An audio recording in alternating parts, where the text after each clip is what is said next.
Hi, today what we're going to do is perform a res quote. Now a res quote is one of those on-the-fly type quotes, basically from either a phone call or a walk-in off the street. So based on the information that you grab from your client, we can ascertain as to what day, and in this case we're going to choose Friday the 10th of August, and we're going to stay for 4 days. Just do that by left clicking and dragging across, and that highlights the 4 days. Once you've done this, the next step is to go to the Chrome bar action header and hit the res quote button.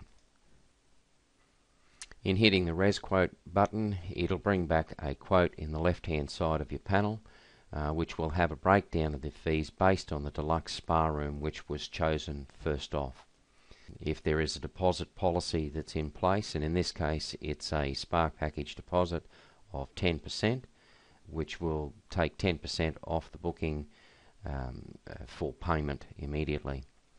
The breakdown of fees, which is in the summary of fees, we have a change over this period, which is 2 days at $110 and 2 days at $90, listed out as a grand total of $400.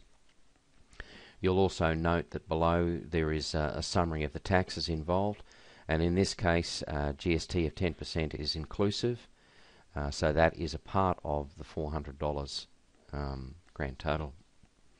In order to convert this to a new booking, we basically hit the new booking button, which then brings us into the guest folio, in which case we can enter the client's name. Now, if the client has stayed with you before, we would ask that you not fill in new details for it, but hit your search button and then type in part of your client name or the whole lot of it, and in this case I'm going for John.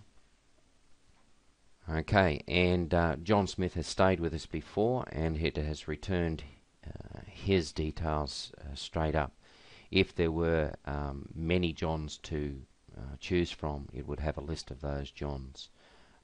We'll just clear the fields and then do another search, and we're just going to shorten that to Joe. Okay, hitting the enter button or the search button will bring back a series of other clients that have stayed with you with those first 2 letters in their name. And in this case we're going to select Tom Jones. So Tom Jones's details are now populating the fields inside the res details, client name, address form. And once we've been reasonably assured that this is the correct information, if at this stage we need to change any information, we can still do that. If there's a telephone number that's changed, we can change that, or a email address, anything like that. Next we come across and set the amount of occupants and continue through to submit the booking and take payment. Thank you very much.